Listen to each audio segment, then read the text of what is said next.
큐티 가이드 방송 기도하고 시작하겠습니다. 주님 감사합니다. 예수님께서 말씀하신 결혼과 이혼에 대해 중요한 말씀 바로 알고 묵상하길 원합니다. 성령 하나님께서 함께 해주셔서 말씀이 깨달아지게 해주시고 주님과 함께 교제하는 이 시간 무엇으로부터도 방해받지 않도록 지켜주시옵소서. 감사드리며 예수님의 이름으로 기도드립니다. 아멘.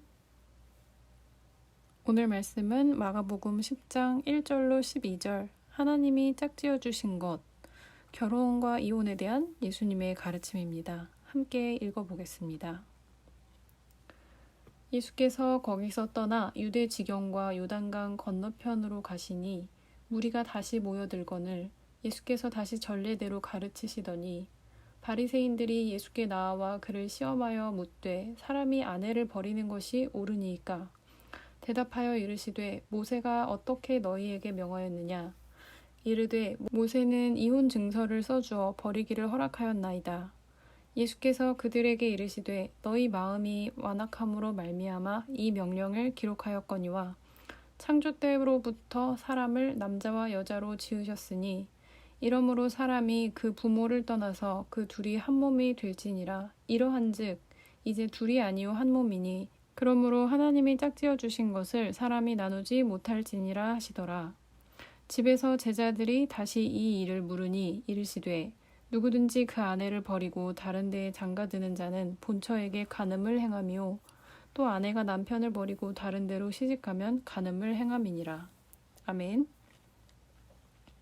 말씀을 자세히 살펴보겠습니다. 먼저 첫 번째 단락 1절과 2절 말씀입니다. 예수님께서 이전에 계시던 곳은 앞장에 보시면 가버나움이었습니다.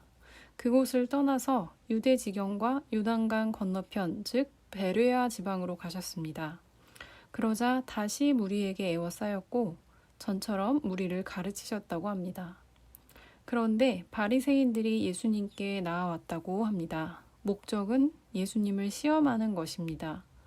바리새인들에게 예수님의 소문이 전해지면서 산헤드린에서 조사단이 파견이 되었고 이들은 계속해서 예수님을 따라다니며 이 같은 논쟁을 예수님과 벌입니다. 심지어 유대의 영향에서는 상당히 거리가 있는 이 베레아 지방까지 쫓아와서 예수님의 사역을 방해하는 모습이 오늘의 말씀입니다. 그들이 예수님을 시험한 질문이 무엇이었나요? 사람이 아내를 버리는 것이 옳습니까? 옳지 않습니까? 하는 질문이죠. 이 질문은 그 당시의 시대와 장소를 감안해 보면 상당히 난감한 질문이었습니다. 이 베레아 지역은 헤롯 안티파스 왕이 동생의 아내였던 헤로디아와의 결혼 문제로 세례 요한이 처형된 곳과 멀지 않았기 때문이죠. 바리새인들이 질문만으로도 애매한 문제를 정치적인 의도를 가지고 베레아에서 예수님께 드렸다는 것을 알 수 있습니다. 이 바리새파는 율법을 중요시 여긴 무리들이었는데요. 당시에 그들 사이에서도 두 학파로 나뉘어 있었습니다. 특히 이혼 문제에 대해서는 두 나뉘었던 학파, 샴마이파와 힐렐파가 대립을 하고 있었는데요. 샴마이파는 엄격하게 율법을 지켜야 한다는 입장에서 간음이라는 이 큰 죄의 이유 외에는 이혼을 할 수 없다고 주장을 했고요. 힐렐파는 보다 자유적이어서 어떤 조건이든 이혼 증서를 써주면 이혼이 가능하다고 주장했습니다. 이런 질문을 예수님께 함으로써 바리새인들은 세례 요한처럼 예수님을 처형시키고자 했던 의도도 있고 최소한 이 논쟁에 예수님을 끌어들여서 어떻게든 흠집을 내려고 했을 것이고요. 또 한편으로는 예수님께서 항상 율법주의자보다 더 높은 차원의 가르침을 주고 계셨기 때문에 뭐라고 하실지 듣기 위해서라도 이 질문을 했다고 생각해 볼 수 있습니다. 여러분, 예수님 당시에 이 바리새인들이 율법을 이용해서 너무 위선적으로 살았고 또 종교 지도자라고 하기도 어려울 만큼 타락해 있어서 문제였지. 사실 하나님의 율법은 사람이 사람답게 살도록 하나님께서 주신 최초의 법이었습니다.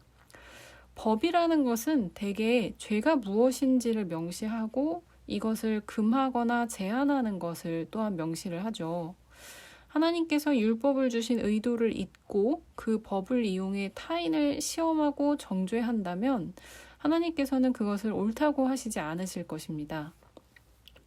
예수님께서 그것을 지적하셨던 것처럼 말이죠. 매일 아침에 이렇게 큐티로 하루를 시작하시는 우리 성도님들께서도 믿음의 역사와 성경에 대한 연륜이 상당하실 거라고 생각하는데요. 그렇기 때문에 이들 바리새인들과 같이 우리는 본질을 잃지 않도록 늘 우리의 가장 깊은 마음을 살펴야 합니다. 하나님께서 사람에게 지켜야 할 법을 주신 것은 우리의 죄를 깨닫고 하나님이 기뻐하시는 사람의 모습으로 변화되어 가는 것입니다. 이 본질을 놓치면 혹시 저도, 혹시 여러분께서도 나의 믿음의 경험과 성경 지식을 가지고 하나님의 말씀, 하나님의 율법을 이용해서 상대방을 시험하게 될 수도 있는 것이죠.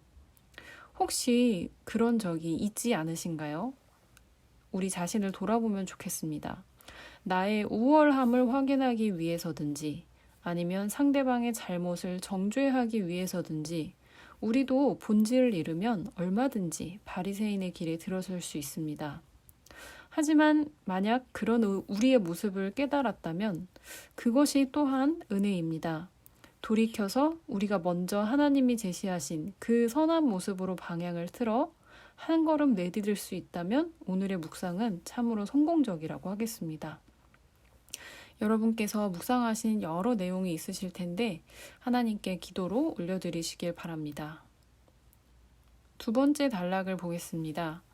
예수님께서는 대답에 앞서서 질문부터 먼저 하십니다.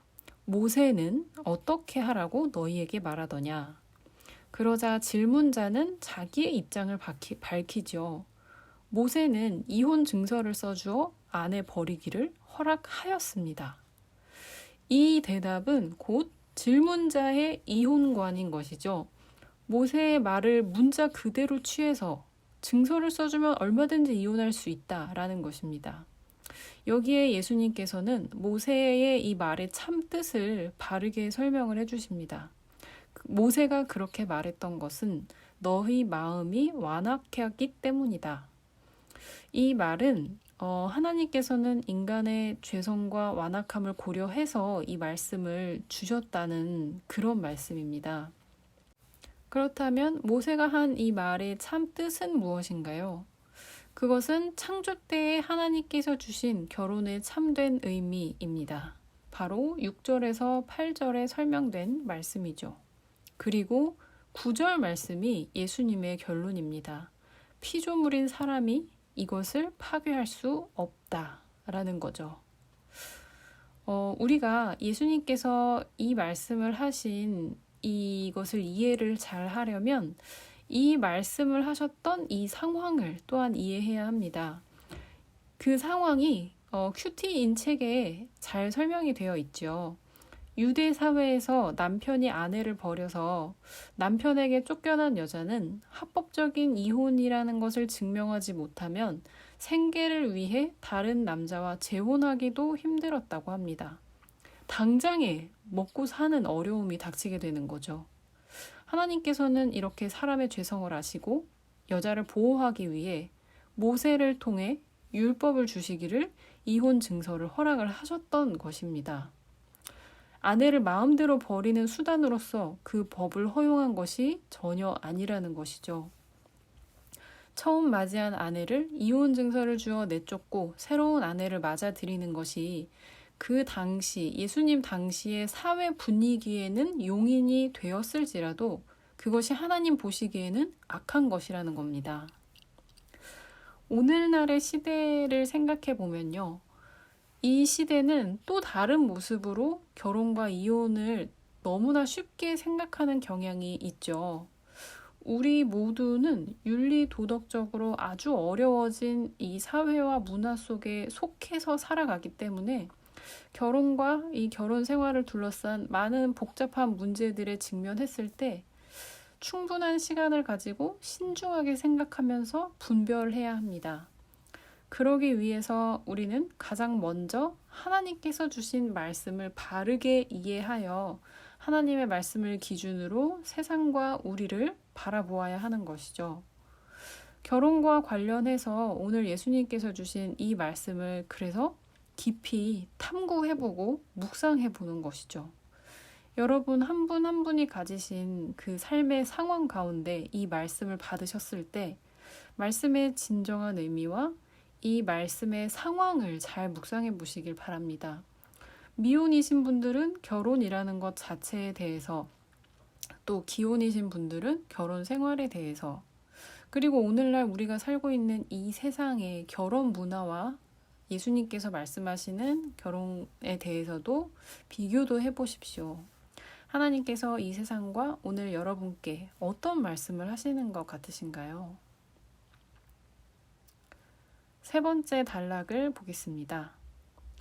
예수님께서 야외에서 무리들에게 공적으로 가르치신 후에 집으로 돌아가셨고 제자들이 다시 집에서 이 일에 대해 물어봤습니다. 예수님께서는 종종 이렇게 제자들에게는 나중에 더 자세히 설명을 해주셨죠. 이 결혼과 이혼에 대해서 보충 설명을 해주시기를 하나님이 짝지어주신 창조의 원리는 불변하기 때문에 이혼 증서를 써서 이혼했더라도 남편과 아내가 이혼하고 각각 다시 배우자를 얻어서 결혼을 했을지라도 원래 남편과 아내에게 각각 간음을 행하는 것이 된다 라고 하신 것이 바로 11절 12절의 말씀입니다. 이 예수님의 가르침은 오늘날을 사는 우리에게도 깜짝 놀랄 만한 말씀이지만 이 당시 예수님 시대에도 아주 놀라운 말씀이었습니다. 그 시대에 아내가 남편에게 간음이 되는 경우는 있어도 남편이 아내에게 간음죄를 짓는다는 경우는 없었기 때문이죠. 이 또한 당시의 그 라피들의 교훈을 초월하신 가르침이었다고 할 수 있습니다. 우리가 사는 이 세상의 결혼은 하나님께서 남녀의 사랑과 결혼에 대해 규정하신 그 신성한 결합과는 거리가 많이 먼 것처럼 보입니다. 모든 사람이 하나님께서 창조와 함께 제정하신 그 진정한 의미의 결혼을 이루어 가기에는 우리가 사는 세상의 많은 가치들이 하나님의 뜻과 너무 많이 먼 것처럼 보이죠.